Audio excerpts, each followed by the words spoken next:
Hi everyone. It's our pleasure to have Dr. Shaista Kazi on our platform today. She's a dermatologist, cosmetologist, and also a trichologist.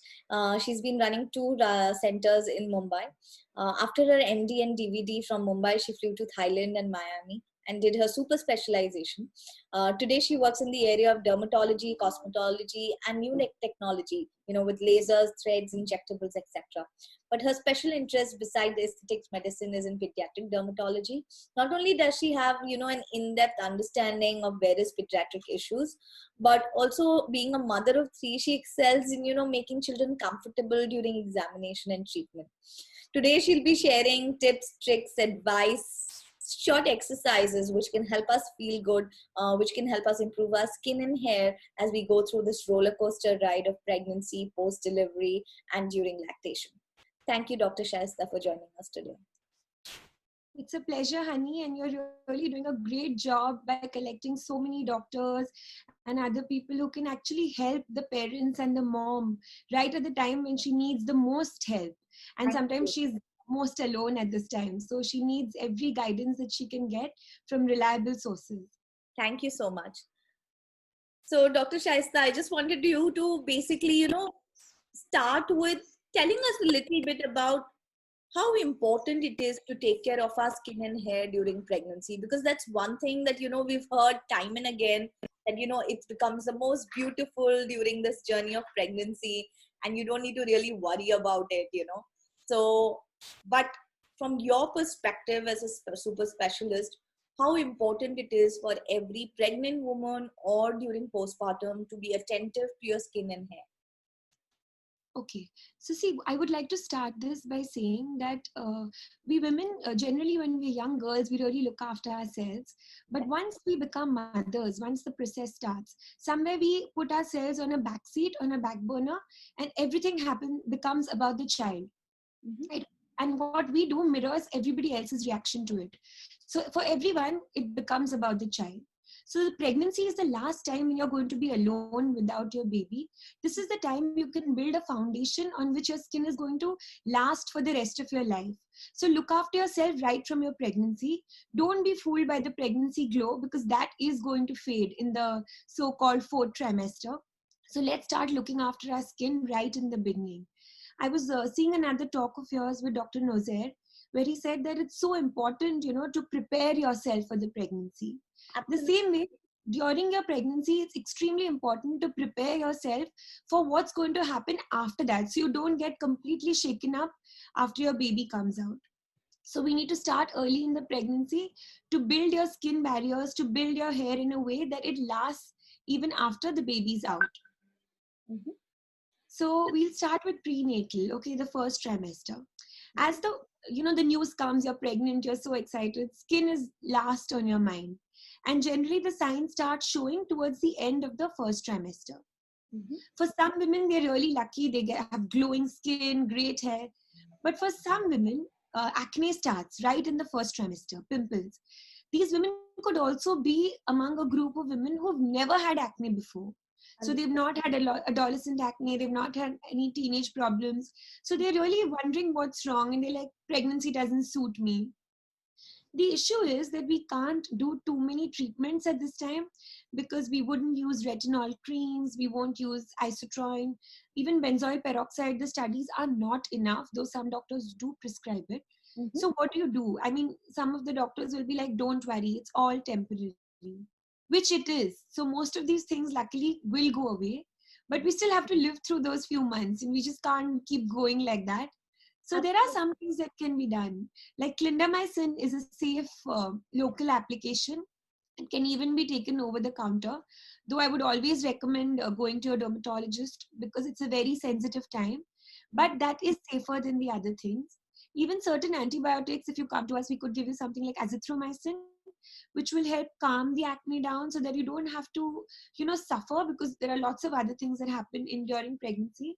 You don't want your skin to be one of the things causing problems. So there's this perception, doctor, that most of the skin medicines or ointments might be having steroids or very strong medication which can really harm me or my baby. Could you demystify that a little bit? Sure. So first of all, steroids, it's just got a bad name, but it's not a bad thing. It's absolutely safe in pregnancy. So if you use a steroid during your pregnancy, it's safer than using anything else. Mhm. So if I give you a Momate, for example, mometazone, it is safer to use mometazone than by chance if you use a adapalene or retinoid or any cream with a retinoid, because that is teratogenic. It can affect your fetus.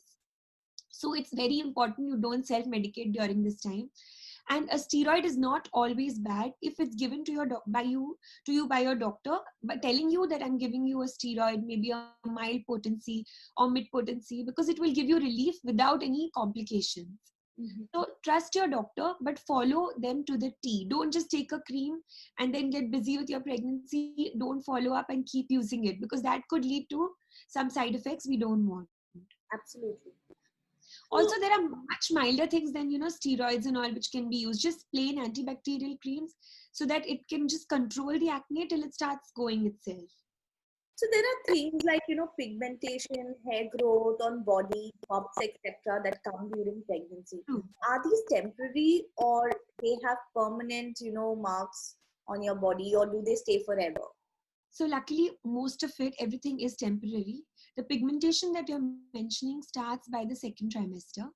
If you're talking about the melasma, the butterfly rash that we get in these regions, yes, sometimes that does stay on even after pregnancy and requires some treatment. It's easier to treat this once you're finished with your pregnancy, your breastfeeding and everything. We have a lot of treatments, peels, lasers, creams, but that is for later. There is some other sort of pigmentation that comes on your back. It comes sometimes around your nipples. The areolas look pigmented, bigger on your buttocks. All this will go. You look like yourself again. Don't stress. Even the stretch marks, sometimes there are a lot of stretch marks. Even if we do things to avoid it, I'll tell you what I would suggest to try and bring down the occurrence as much as we can. But even then, the stretch marks also 70% will go. For the other 30%, yes, there are ways to make them go if you don't like them. Again, now stretch marks. I'll tell you a little bit about a stretch mark, because it's something which most of my patients are really worried about. And latest, what has happened nowadays is that people are very much for stretch marks, and they're like, these are your kids' first drawings, and you're a tigress, so they are your stripes. But if you don't feel like that, don't feel guilty about it. We have lots of paper on which our kids can draw. We can frame them, put it up. You don't need it on your body. And yes, they can go. So if you start early, like start in the first trimester itself, start Mhm. using any vitamin E oil. You can mix cocoa butter, shea butter, use it once, twice a day. In spite of this, if you are genetically prone, or if you are having twins, or if you have a big baby and there's a lot of stretching, you will still get the stretch marks, but the incidence might be lesser than what it would have been if you had not used it. So we must try from our sides. Again, once the baby is delivered after the fourth trimester, the marks, especially the red marks, will start fading faster. It's the white marks which is the issue. They are the ones which generally don't go easily, the ones that turn white fast. So for them, again, we have a lot of lasers that we can do. But this we would hold off till, the mother is sure that she's completed her family, and also that she's ready, she's not breastfeeding, and she's okay to go in for something like that. We also have scar removal creams, which we can use post-delivery mixed with one of the oils. And you mentioned PUPP. Yes. So that is purpura and urticarial plaques of pregnancy. This is a big name. It's basically just wherever the stretch marks are, on all those things, you'll see small boils or big plaques, and they are itchy. Like the mother is crying, she's forgotten everything else. She just can feel this itching and burning. And it's so sad because we can't do much. But the good thing is, it's a miracle. As soon as your baby's out, you'll heal completely. There'll be nothing left of this. You won't even remember that it happened. Till then, symptomatically, you can treat yourself with aloe vera. You can put some calamine lotion in the fridge and apply it just for relief. Mhm. And you can take some antihistaminics which are safe in pregnancy, like poloramine, even fexofenadine is fine. These are okay. I don't want to push any company pharmacological names of these drugs. This will give you relief without any side effects temporarily. And once you deliver the baby, you'll forget that this was there. So one of the things that happened, we talk a lot about postpartum soon, But what happens during pregnancies, some people don't have a tendency to control their diet, and they end up putting on a lot of weight, because of which we get double chins, right? So just wanted to ask you, are there, because at this time again you can't take any medication, you can't do any strong exercises, can we do something about the face? Because at least you want that to be looking good at that point of time, Of right? It course. also makes you feel good about yourself. So see, the double chin is a thing that this area is very lax. So even if you don't put on a lot of weight everywhere else, the arms and the chin, this is what starts showing up even in thinner people. Like I hardly put on maybe not even 9 kgs in my pregnancy, even with twins. But even then, the double chin starts showing, and we don't like it because it doesn't match the rest of our body. So on my page as well, I've shared some simple exercises that we can do. So if we just do this, we make 2 pin size and we just go up. So start from the chin, move up. Both sides. The mothers can do this once or twice a day as they get time.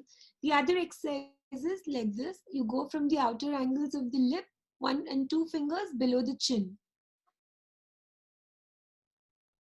Wow, that It's a easy. good thing. You fix your hands like this.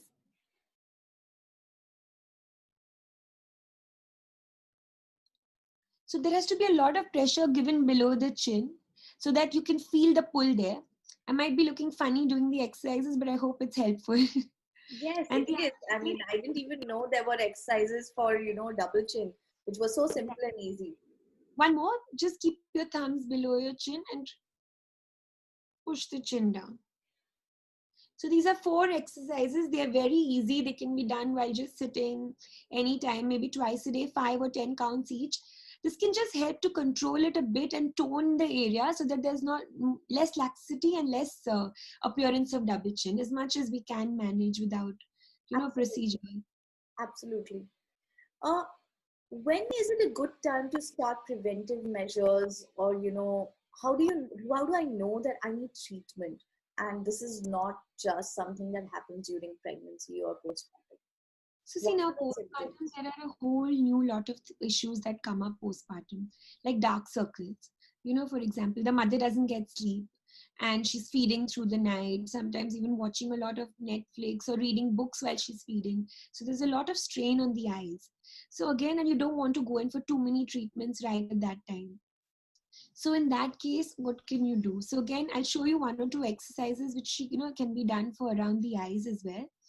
So you can take any cream, like a vitamin C cream is very safe at this time. You can even use larger proportions of vitamin C because we can't use a retinol cream. You massage any cream for the under eye in circular motions and move it out. Basically what happens, the eyes dry out, and because of that you try to rub them. When you're not getting sleep, you rub your eyes. There are small dilated capillaries in this area. You tend to break them. The clots collect over here and it gives a shadowy appearance to the under eye. So when you move it out like that, you're moving all that out, so it doesn't give that entire shadowy baggy puffy effect below the eye. After this, the next thing is you pump and glide. So you just press it and push it, press it and push it. You can even do it up and even down, all around the eye. And the third thing is small pinches all around. I'm just doing it here, but the entire eye. So this the mother can do. You can use methyl cellulose drops, the tear drops that are available plain. You can keep putting them every 2-3 hours if you're awake for a long time at night. This prevents dry eyes, so even your eyes will be fresher. And when you don't have dry eyes, you don't itch them and the dark circles go down remarkably. Also, if you're watching anything like a book or a laptop, iPad, TV, take a break, stare at something green for some time and then come back. Give your eyes a break. It's not just about the vision, it shows on your face. This was about the dark circles. Coming to the hair loss again, for which we have a lot of patients who are really panicking because they're like, doc, it's not like a little hair fall, it's not the normal postpartum hair fall. They even make a simile to cancer patients, so they're like, my hair is falling like the cancer patients, it just keeps coming out, how it happens after radiation and chemotherapy and all. But that's normal, there's nothing to worry, it's expected. So, there's an old age myth. The older people used to say that as the child starts giggling, your hair starts falling, the mother's hair. While I will say, please don't blame your child for this. Let his giggles just be that. But yes, it does match the milestone. So that's how this has come up. Once the child develops the smile and the social smile and starts laughing, around that time you start seeing that the hormones have taken a real dip and you're losing hair. To explain a little bit about this, the hair is generally in three cycles, phases. The catagen, telogen, anagen. These are very technical terms. So if I explain it in a more simpler way, it's a growth phase, a resting phase, and a falling phase. So throughout your pregnancy, you've been really lucky. All your hair has suddenly gone into the growth phase. So you have luscious, velvety locks, and you're like, my hair's never looked better. Then for the first trimester, fourth trimester, the first this thing when you're out, for the first few weeks, the hair is in the resting phase. So again, it's not falling. And then by the time the child develops the smile, your hair has altogether gone into the telogen phase or into the falling phase. And they all are falling together. This can last up to 6 months and in some unfortunate cases up to a year. And it's very difficult because you feel you're going to go bald. So while this is That's a big temporary, worry. yeah, and you won't go bald. So I'll just tell you, you won't go bald and you will get your hair back. But also this is the time when, you know, most patients suffer from postpartum depression. There's so much unwanted advice. Your child is always crying. Everybody's telling you he's hungry. You don't know if you're doing it right. And you want to at least look good, you know, when visitors come. You don't want to be down and out. So you cannot wait for your hair fall to stop. You have to treat it then and there. So there are a lot of things you can do even then to reduce it. It won't stop. But amla is very good. Our local amla, you get the powder. You can mix it in honey, yogurt. You can even have a spoon with water. You get protein powders, which are very good for hair. There are specific ones. I wouldn't take the names, but you can consult your dermatologist. They'll be happy to help. So you can mix this 2 tablespoons in a glass of milk. This helps. Biotin works magically at this time. 10 mg biotin. If any tablet with 10 mg biotin, if you take that, it will reduce the hair fall. So at least because stress is another factor which is going to increase your hair fall. So the more you stress about your hair fall, the more you're going to lose hair. So don't stress, it's all coming back. So if after a year you still keep having hair fall, then of course there are deficiencies. You might not have taken your vitamins properly through breastfeeding, post pregnancy. So I would tell you consult a doctor anytime in your fourth trimester once, so after your baby's out, so that you know if you're doing the right things. Your dermatologist, you must consult your dermat, so that we can tell you, are you taking the correct vitamins for your skin, hair, nails. We don't want any deficiencies to come in at that time, so that you know, we don't suffer later. Also for the stretch marks, some people forget, or you know, the pregnancy has been just too tough, you're on bed rest, some people have bleeds, you don't care about the stretch marks at that time. But once the baby's out and you've forgotten all that, you're like, oh my god, I can't look like this. So it's still not late, we can still help you out even at that time. We can start with local applications, and then whenever you want, we can do laser. Even about lasers, you know, there's a misconception that lasers are not safe during breastfeeding, during lactation, but they are completely safe. I have trained in lasers with Dr. Nivad Polnikon. He has been termed as the father of dermatosurgery in Thailand. He's extremely senior, a very bright gentleman, amazing doctor. He even does lasers in pregnant women. He Oh, wow. says absolutely safe.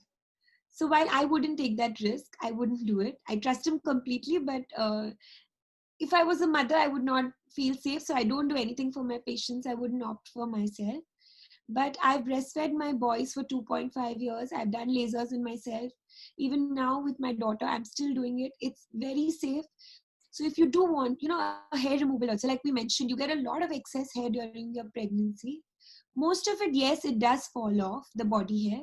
But if there is something, you know, some area which you were doing a laser before you got pregnant, you want to complete it, lactation or breastfeeding is not a contraindication to do it. You can go ahead. Absolutely, because actually in India we've been talking about lactation only for 6 months or a year, but in Germany, in Scotland, my friends have been feeding their baby for almost 4 years.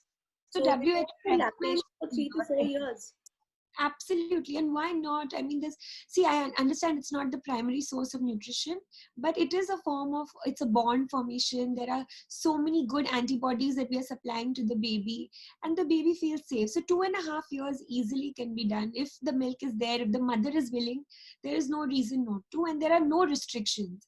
Even like for products, like for face products, for skin lightening creams, we don't use salicylic acid, we don't use retinols, but a small proportion of glycolic acid, vitamin C, lasers.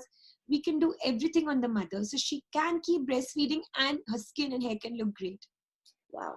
I mean, that's actually a whole lot of information for me as well. I had no idea that, because when you're a mother, people just tell you everything, that you can't do a pedicure, you can't put makeup on yourself, you can't even put like a basic foundation because it has silicone.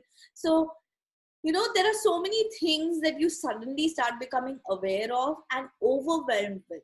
So thank you so much for sharing that, we can do a lot of things as far as we are aware that what are the ingredients in the products or the medicines that we are using.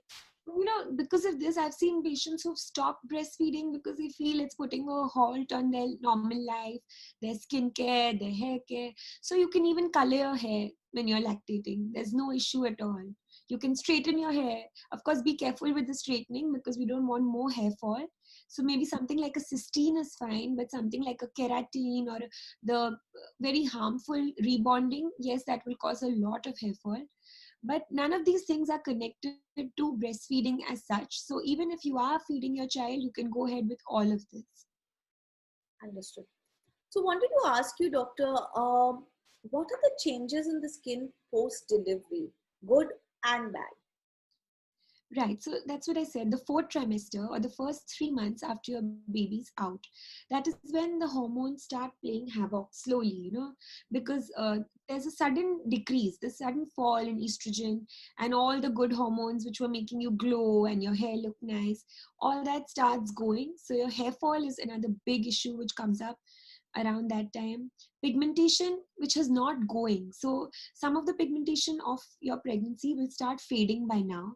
The acne should clear out, though I have a few patients who say that, doc, I don't know what's happened, the acne is still there. So there are a lot of other hormones like prolactin and all which are also high in a mother after the delivery. So they could be, but that is very rare. Generally the acne should clear out completely within the fourth trimester.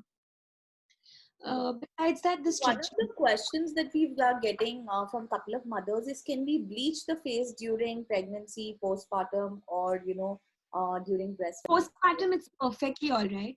It's perfectly all right postpartum. During pregnancy, yes, some of my patients have bleached their faces and it does not go that deep. So it is fine, but I would not recommend it if you could hold off. Yeah. So Yeah. Silky had a question. So she would not recommend it during pregnancy, but postpartum or during breastfeeding, it is Absolutely fine. Not an issue at all.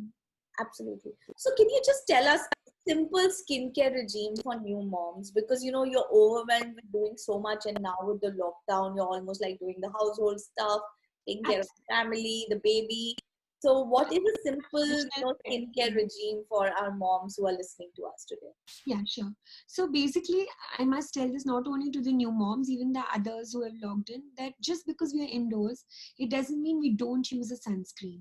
We have to use a sunscreen because we are most of the times on our screens. Most of us are either working from home on our computers or we are cooking. Both the things are equally bad as much as the sun exposure. So please use your sunscreen with a good SPF and repeat it. So it takes half an hour to get activated, any sunscreen. So once you apply it, don't start your computer or cooking or the LED lights, iPad for half an hour. And if you're going to have a long period of exposure, you need to reapply the sunscreen after 2 hours. And especially for the moms, the new moms who are there, most of the times we awake throughout the night, throughout the day. The televisions or the iPads are so close to our faces. Go ahead, use a lot of sunscreen because as it is, you're prone to pigmentation right now, and the pigmentation which is there from your pregnancy is just going to get darker. So we don't want that. Use your sunscreens in the morning. We have some very good combination creams. So I don't know in the smaller towns if they would be available, but we can always, if they contact us, check and give them few options what would be available there. There are combinations of vitamin C with a moisturizer and a sunscreen, a 3-in-1, which can be used in the mornings, because then, we don't have time to actually layer up. The baby's crying, there's so much going on. So this is like a 3-in-1. It'll do the work for mornings. And in the night, we must moisturize. Whether we have a dry skin or we don't have an oily skin or a combination skin. See what happens, most of us are in our 30s now. We are either in our late 20s, early 30s, or sometimes even in the late 30s. So this is the time, even as it is, when hormones are doing a havoc. Then after having a baby, it's a complete roller coaster going on. So our skin is changing. Don't expect it to be the same it was pre-pregnancy. It's like a new birth for you also, and your skin has to be looked after like a new baby. So we need to take that extra care of your skin if you want to look like this, even in your 5-year later photograph on Instagram. You want to look like you look pre-pregnancy, we need to take a little more care now. So I would recommend an active ingredient in your night care, like a vitamin C, a vitamin K, and a hyaluronic acid.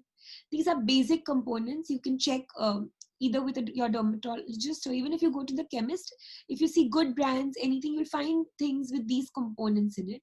If you use an active ingredient, what happens? The skin starts its repair, and it also starts its preventive care. Because I always say it's easier to catch the train before it's left the station. So we are still young. Let's start the anti-aging right now, especially when we need it the most, because the hormones are absolutely haywire post-pregnancy. So a good moisturizer and one active ingredient serum at night, a sunscreen in the morning, a good face wash. You could use something with a little glycolic acid if you feel there's a lot of pigmentation. No salicylic acid, no retinol in your face wash. If you feel your skin is really sensitive, even a mild cleanser is fine. No washing your face with a face wash more than twice a day. Also go a little easy on the besan and bajra and all that, because your skin is right now in a very sensitive zone. We don't want any breakouts. We don't want you to get any kind of rash or anything that could hamper you from giving the best to you and your baby. Just turmeric and malai is fine. If you feel there's a lot of pigmentation, you can take some almond powder, some turmeric and malai, and you can use that. Another thing, honey, we've got a lot during the talks that I do for the babies. We keep talking about the malish walis coming in for the babies, which I don't recommend at all. But I will definitely recommend a malish wali for the mother. Please pamper yourself. You do your baby's malish, that's your work. But let someone pamper you. Get a nice oil massage with cold pressed coconut oil, maybe badam oil if it suits you. Take a little time out for yourself, maybe half an hour a day, but look after your skin, because it's the thing that's going to last forever. It's going to be with you forever, and this time won't come back. So give yourself some time. A massage will help to, it'll increase the circulation to the skin throughout the body. Also, you'll feel a little relaxed, you'll feel rejuvenated. Then you could use some homemade packs for your face, for your body, along with the rest of the things. So that half an hour you can give, and then you can save that time and do your baby's massage yourself, which is a great mother-child bonding exercise and much safer for your baby. Absolutely. Thank you so much for that, because I think in the thick of things, we most of the time forget to take care of ourselves, Absolutely. and we are running around with everything else being taken care of. Wanted to ask you a And little if we bit. start that now, we're going to do it forever. I'm saying if we start neglecting ourselves now, we're going to do it forever. Absolutely, I think that's what happens. Uh, I wanted to touch upon a little bit about, people asking that they have new skin growths, and should they be worried? Simple skincare regime for, treating them, is that possible if I don't have access to a very expert or super specialist dermatologist in my city? So the thing is that skin tags are very common when there is any hormonal change. So you generally see them in patients with PCOD, like young girls who have polycystic ovarian disease or syndrome. They have a lot of skin tags. Then women who have got a thyroid issue, women who suddenly put on a lot of weight, you suddenly come up with a lot of skin tags. Underarms, around the neck, below the breasts. Again, pregnancy is an issue where the hormones are going haywire, so you get these skin tags. There is the best thing to do for the skin tags is removal, and you don't need a super specialist for it. It's a very simple procedure. So even if you're dermatologist, you'll have some dermatologist in your city or town. It's a very basic thing. So it's one of the first things we do in residency. So don't worry at all. They give you a numbing cream and they will just cauterize it and it will all be done in 15 minutes. It's an OPD procedure. You'll be done with it and you can leave. So I would definitely recommend removing them because then you just keep getting more, and when there are too many then you don't feel like going in for it. So when you have a few also, you can go ahead and do it. Weight loss, when you finally lose weight, you will see that this stops, and sometimes they won't go away, but you'll stop getting new ones. So once you're done with breastfeeding and everything, take your time. No need to be harsh on yourself or no need to rush too much. But once you lose around 5 kgs, all these things start reversing. It's not only the skin tag. Sometimes you get this thick black discoloration behind your neck. So it feels like very leathery. That is also, it's called acanthosis. It's very common in pregnancy and to those people especially who are getting these skin tags. For that we have a retinol cream which they can use, but again that will not be used till the breastfeeding is done. Post that, and again at that time if they manage to lose some weight, so I would recommend, if they're getting time, 40 minutes brisk walking from as soon as they feel better. So maybe for some people it takes 15 days, 20 days post a C-section. Start walking, make it 10 minutes, increase it, because you need to stay fit. You just can't let yourself spread, because then otherwise these conditions will take much longer to get back to normal. So don't control your diet too much, especially if you're feeding your baby.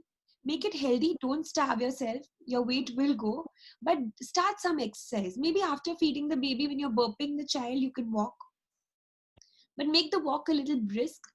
Two benefits: your child will fall asleep and you will also stay fit. So when you eventually lose 5 kgs, these conditions will start reversing.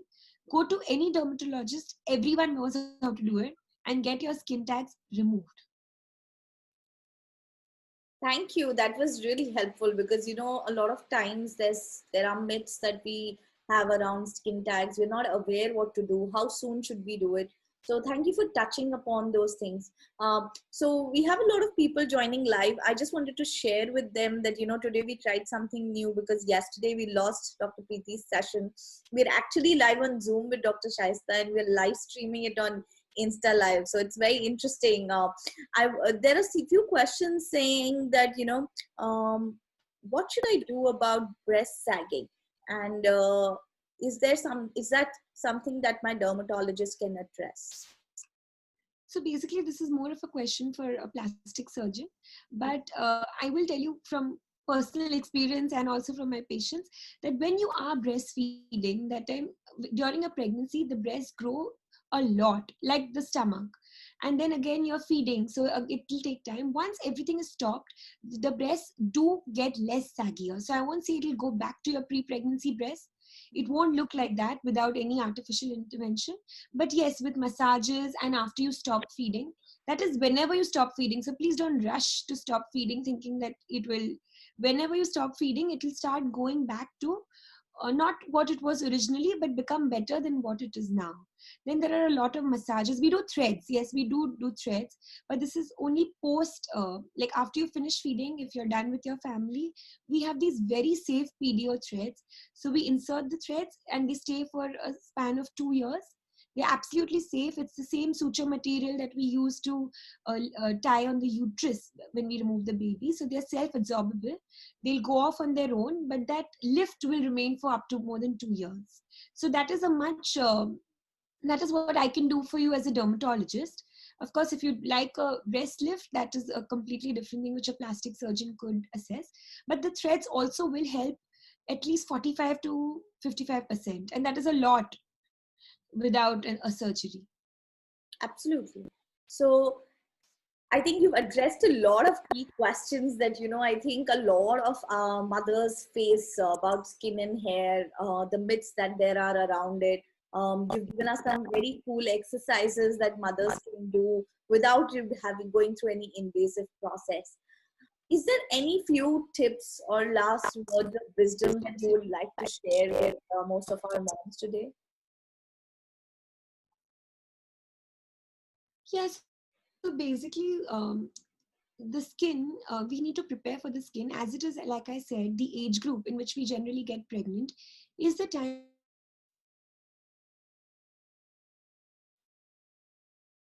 If you lost. When our skin changes, even if the pregnancies are natural. Mhm. Interventions which are going on, IUIs, IVF. So there are more hormones being pumped into the body for these things. So again, there is more havoc than what would have naturally happened. So we are so busy, all the mothers are so busy looking after the baby and their own health, that sometimes they forget the skin and hair. It becomes like, the very ignored part, when actually that is what you first look at when you look at a person.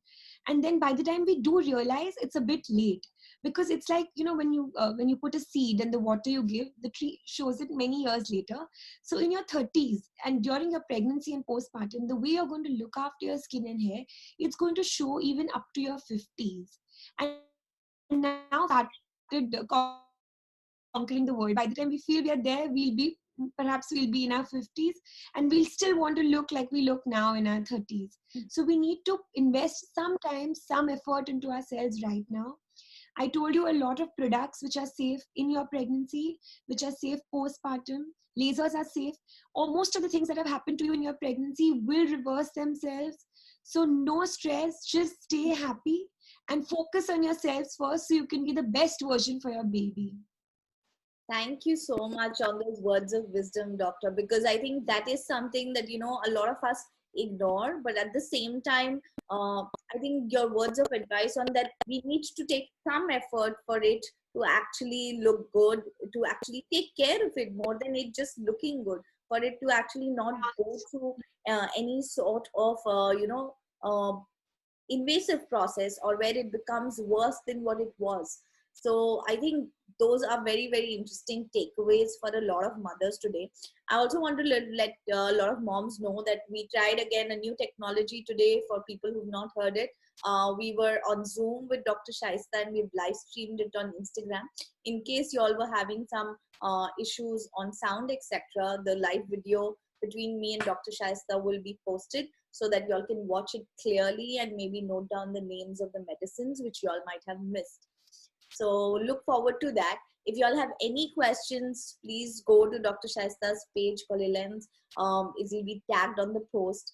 Ask her any questions. She's right here to help you. We're happy to even create a Zoom consultation with her in case any of y'all would like recommendation on brands or particular creams that work for you versus, other mothers.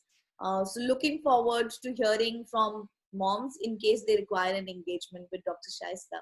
And please visit her page. She has some amazing exercises which, you can watch her do, watch her showing you on, whether it's the double chin or taking care of your skin and skincare routines, etc.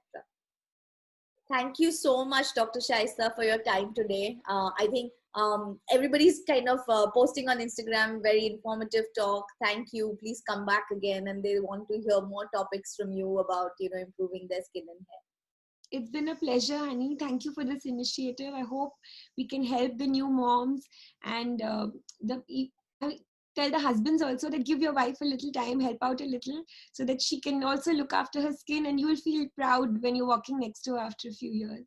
Absolutely. She looked like a super mom, truly a super mom. Feel also, because it's not just about looking good. Health is just when WHO says health is a feeling of well-being. So when you look good, when your skin is healthy, you actually feel well, healthy, and happy from inside. Absolutely. And good, clear, breathing skin shows in your personality. Absolutely. So thank you so much. We actually had a couple of yoga sessions as well, by Elvis Laksha, who runs Laksha Yoga. And it is all like that we're trying to bring to moms. It's about your mind, it's about your body, it's about your soul, it's about your skin. It's everything that you really need to work on in order to, feel good. And you can concentrate on some aspects more, whichever suits you. But it is so important to at least be aware. And that's what we're trying to do here with experts like you. So thank you so much for the time, for sharing all these little snippets, tips, and advice with most of our moms. Thank you, Dr. Shaista. Okay, thank you, dear. Bye. Thank you.